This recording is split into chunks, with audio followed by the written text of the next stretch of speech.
Hi everyone, how you doing? Ryan Hamer here. Thanks for taking the time to watch this video. Today we're going to be talking about some of the 10 most common questions I get regarding credit. So every once in a while I'll get an email or I will get a message or just generally when I bump into people, I'll get asked questions. And some of the questions are pretty simple and some of them are a little bit more complex. So one of the questions I get asked is, when is it that what exactly is the due date? And is the due date a hard and set rule when it comes to your credit card or your line of credit? Answer is absolutely yes. You never want to miss a payment. You never want to miss a payment because obviously that can create a snowballing cascading effect to detrimental credit. So usually I talk about the multiple dates that come into play when it comes to your credit card. So there's a due date, and that is the date that they tell you that you have to make the minimum payment by. So the minimum payment usually is a calculation, the smallest calculation based on your total amount of your available credit on your line of credit or your credit card. And they usually tell you, like, say you've used like a little bit of your credit, so it's like $10 or something like that. $15 or whatever it says, it'll tell you that what the minimum payment is. Must make sure that you make that minimum payment by that due date. It's critical, it's crucial, it's so important. Don't mess that up.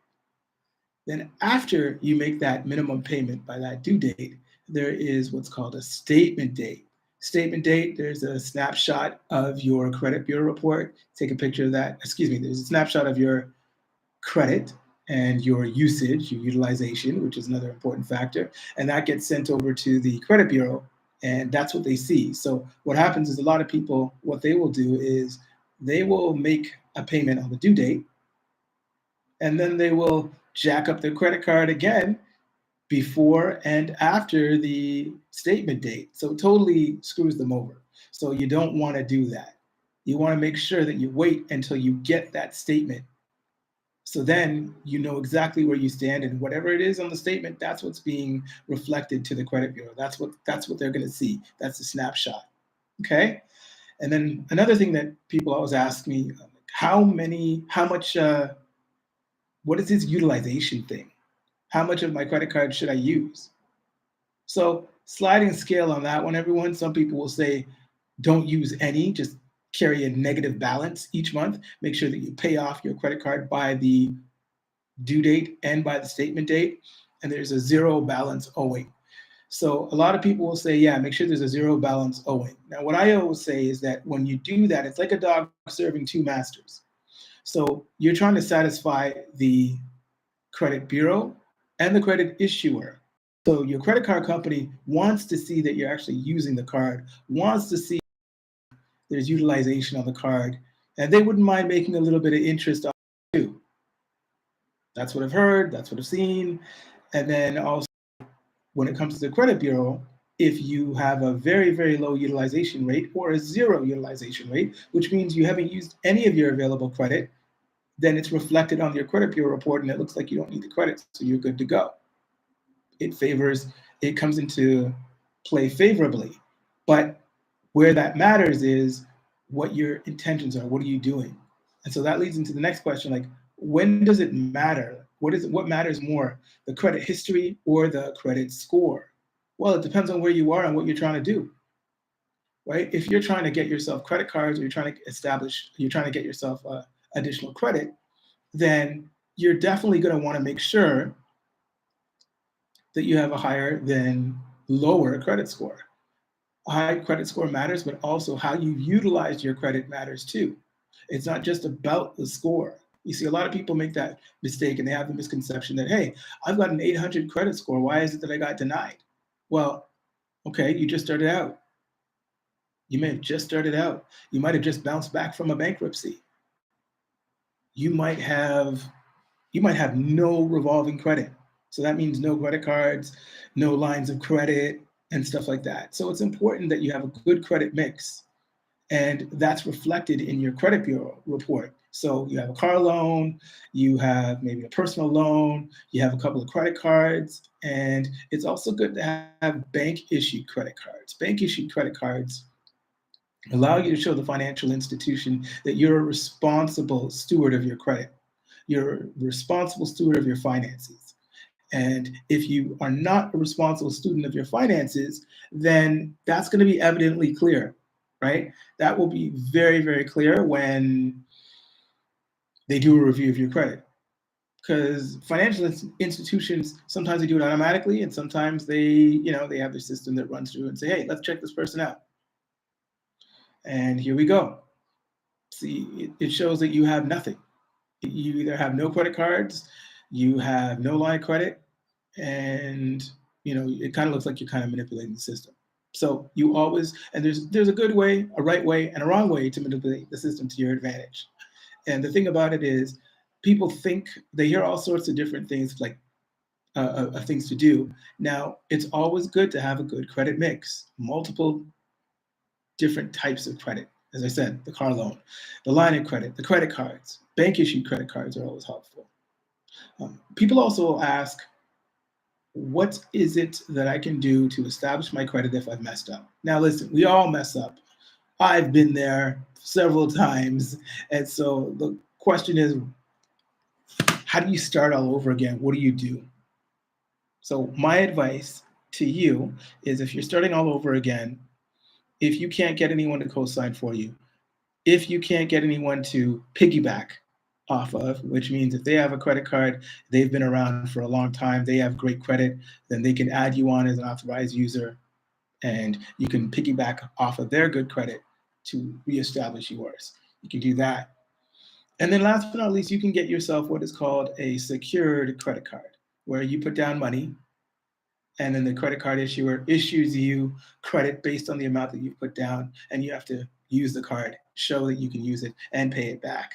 Some of these credit card issuers offer really high interest rates and have a whole bunch of fees packed into the back end. So you need to keep that in mind, because it can be kind of tricky, right? So you get issued a credit card for like $300 or $500. It's really easy to run that up. So when we were talking about utilization before, the percentage that you want to keep your finances under are 20%. So you don't want to use more than 20%, right? You can use more. However, it doesn't really look good if you have a very low balance to play with. If you're paying with $300, right? 20% of 300 is 60. So you can only use $60 out of that 300. And if you had a higher amount of, if you had like say $1,000 credit limit, 20% of course is 200, right? So you're gonna have to play with the numbers so that they work out for you and they make sense. And it has to make sense. A lot of people are afraid to do the math, but if you have your credit cards, another question I get asked, well, how do you organize everything? So what you can do is you set up a prepayment to pay at least the minimum payment for your credit card every single month. So you will know ahead of time when the minimum payment is due, and you can set it up through internet banking and have a minimum payment paid to your credit card. So at least you're not missing that. If you're not able to pay off your credit card in full, understandable, it happens. Some of you guys will have higher than normal credit limits, and you want to make sure that you're keeping your credit limit as low as possible, and it might not necessarily always be possible to do that. So we get it. But what you want to do is make sure that you're paying the minimum payment, and you're also trying to pay it off if you can. Okay, that's very, very important. Also, people have asked me, so what do I do when I'm with somebody and we're dating and they ask me to co-sign? Yeah, so if you've ever seen me, I'm gonna put it up here. I have the like 10 credit commandments or whatever. It's like 10 or 12. Like when I say credit commandments, one of them is thou shalt not co-sign. If your credit is great, if you're gonna co-sign for somebody, you have to really trust that individual. That better be your homie, love, a friend. Well, okay. It better be somebody that really means something to you. If it's a spouse, I don't know if you should do that. If it's a parent, I don't know if you should do. No, well, most likely parents. Some parents are responsible. Most of them are, right? Well, they gave birth to you, right? So they should be, hopefully. So the whole thing is, don't co-sign unless you really, really have to. A lot of people want to co-sign for their kids, but when you're young, dumb, and full of uh, youthful exuberance, and you continue to make mistakes, you don't want to be paying for your kids' mistakes for the next 20 years. Because I know people who have made mistakes, credit mistakes, and it's taken them 10, 15, 20 years to overcome those mistakes and to rebuild their credit history, rebuild their life. I mean, I'm trying to save you guys a whole bunch of time right now by giving you information that you could put into play and put into action right now. So if you ever find yourself in a situation where you've gone through a bankruptcy, the bankruptcy has been discharged, you did a consumer proposal, and that's been discharged or whatever, that's been settled and sorted out after 3 years, however long that was. You had a collection agency ringing you down, or you had a collection, and okay, there's another question. What do I do if I paid off a collection? And then I'd say to you, well, why'd you pay it off? Well, it depends, right? You only pay a collection off if you have a specific reason. So, for example, if you're trying to get a mortgage, they're not going to really look at you. The banks don't really want to look at you if you have an outstanding collection. And say the collection is for like what, $500 or $1,000 or something like that, some small amount like that, right? They're not going to look at you and give you hundreds of thousands of dollars if you can't even pay off $500. See what I mean? It's an optics sort of thing. So that's something you also got to keep in mind. If you are aware of the statute of limitations, so there's always a statute of limitations with respect to debt.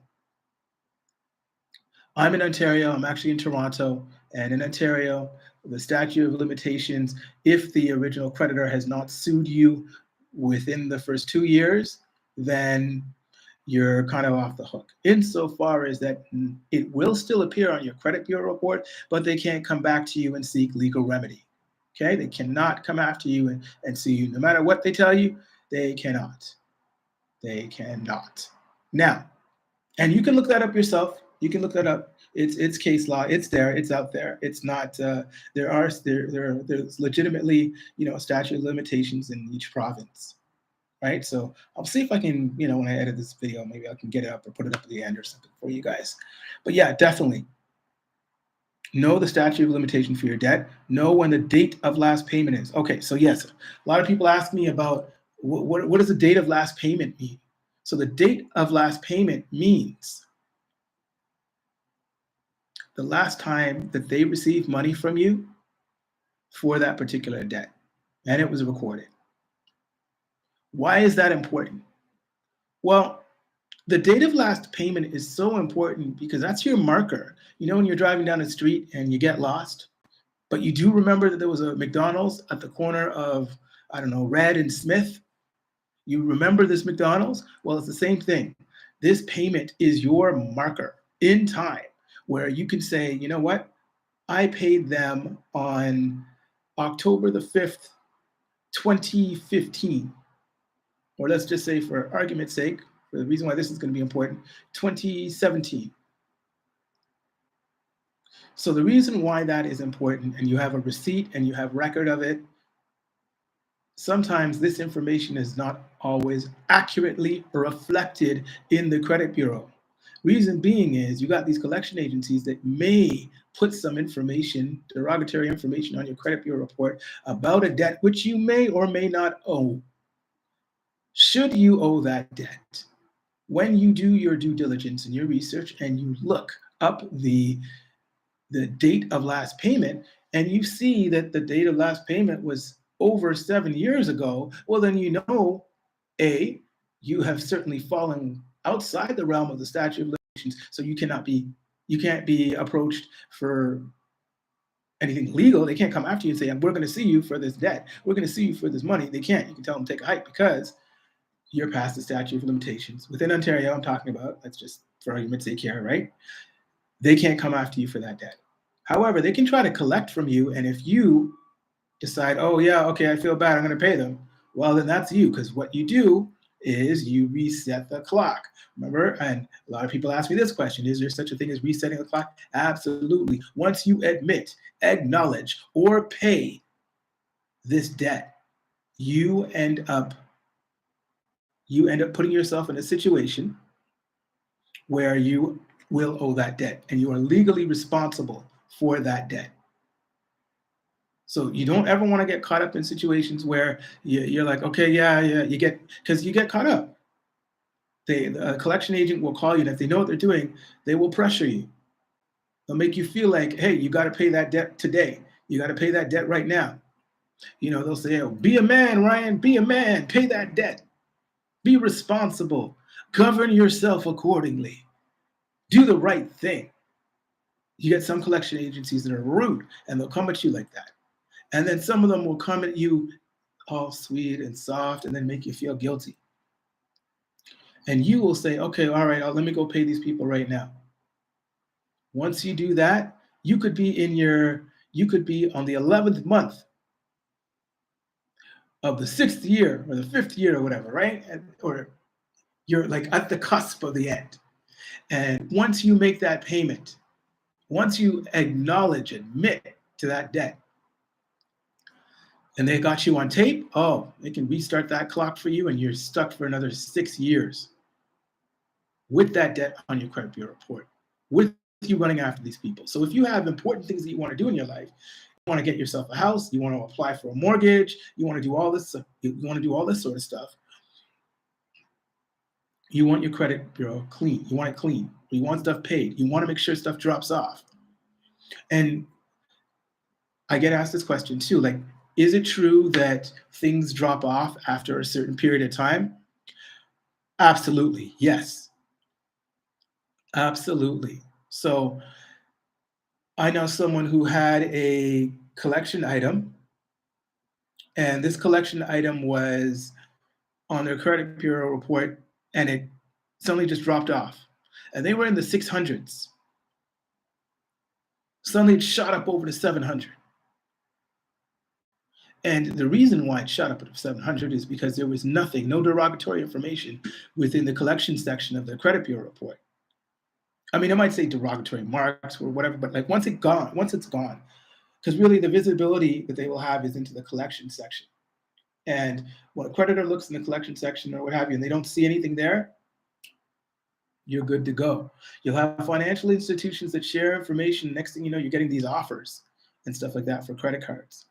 Now, you have to be a prudent, responsible steward of your credit.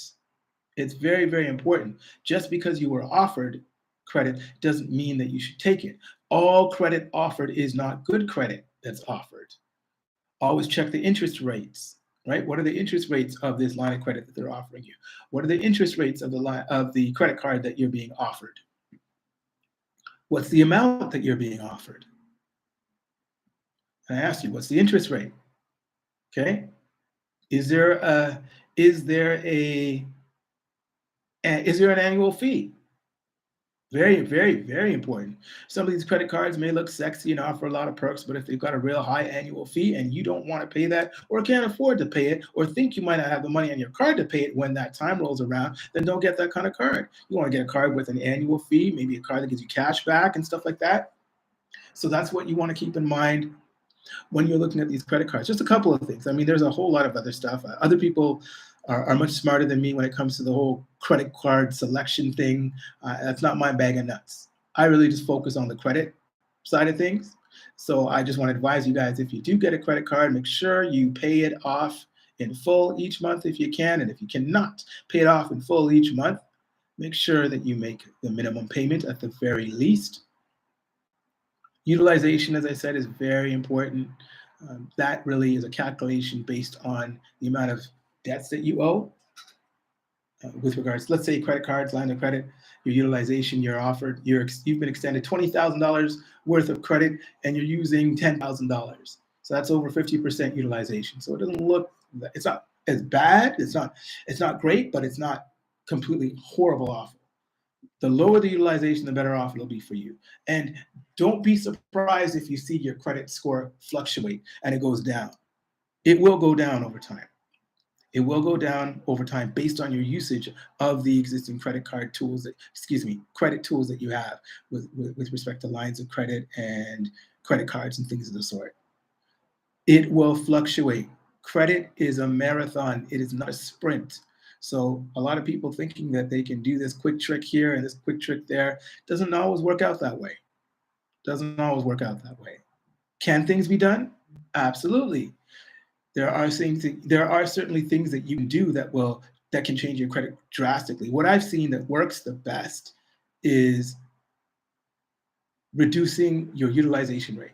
So if you have a credit card with X amount of dollars on it and you owe, like say it's a $10,000 credit card and you owe 7,000, whatever you got to do to bring that 7,000 down to zero, you're going to see your credit score scoot up if that's the only credit card you have. Or if you have multiple credit cards with high balances, once you bring those balances down, your credit score will shoot up. Right? So this type of thing, it's really the maintenance. Really, you're in a maintenance sort of situation because you don't have any derogatory information. There are no collection agencies or whatever. It's just you have extended credit to you, but you're not managing it well. You're not managing it as best as you possibly can. And I hope you guys have found this information interesting. I hope you found it useful. I think I'm going to do a video talking about my favorite topic, collection agencies. I'm going to do another video about that later on. But thanks for taking the time to watch this video. If you found this video useful, please feel free to like, share, comment. And I am open for free consultations. And I do help people if they have issues with their credit for a fee, of course. I don't do it for free. I think I've given a lot of free information here on my channel and stuff like that. So if you can't work it that way and you do need to talk to me, I will have to be compensated for my time. And I only say it like that because there are some people, they'll ask me one question, then they'll ask me 20, and I'm been really nice about it. But, come on.